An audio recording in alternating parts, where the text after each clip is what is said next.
நம்ம தினமுமே நம்ம உடம்புக்கு தேவையான அளவுக்கு புரோட்டீன் எடுத்துக்கணும். அதுக்கு நம்ம டெய்லி கறி சாப்பிடணும்.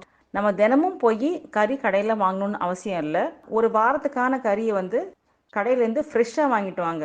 ஸோ ஏற்கனவே கட் பண்ணி வச்சு டைமான கறியை வாங்காதீங்க. ஸோ ஃப்ரெஷ்ஷாக இருக்கிற கறியை வந்து பார்த்து நீங்கள் வாங்கிட்டு வாங்க.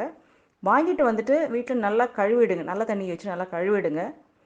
இப்போ இங்கே நான் வந்து போன்லெஸ் பீஸாக கட் பண்ணாமல் முழுசாக வாங்கிட்டு வந்திருக்கேன். இப்போ நீங்கள் பீஸ் போட்டும் அங்கேயே வாங்கிட்டு வந்துடலாம்.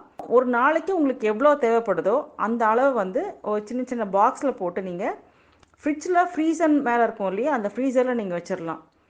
சப்போஸ் நீங்கள் வந்து ஒரு காலையில் செய்ய போகிறீங்க அப்படின்னா நைட்டே எடுத்து ஃப்ரிட்ஜில் கீழே இருக்கு இல்லைங்களா ஒரு அறை, அது வந்து சில்லர்னு சொல்லுவோம், அதில் நீங்கள் வச்சிடலாம். ஸோ அந்த சில்லரில் வைக்கிற டைமில் வந்து அந்த ஐஸ் எல்லாம் கொஞ்சம் கரைஞ்சி கறி வந்து சாஃப்டாக இருக்கும்.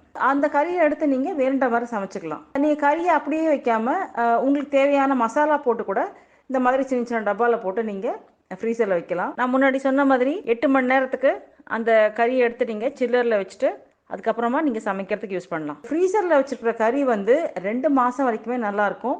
நீங்கள் நினச்சிட்டு இருப்பீங்க ஃப்ரீசரில் கறி வச்சாக்கா அது நல்லதில்லை அப்படின்னு சொல்லிட்டு. ஒரு தப்பான கான்செப்ட்டு. கறியை வந்து நீங்கள் ஃப்ரெஷ்ஷான கறியை ஃப்ரீசரில் வச்சிங்கன்னா கட்டாயம் அது கெட்டு போகாது. நீங்கள் தாராளமாக பயப்படாமல் அதை யூஸ் பண்ணலாம்.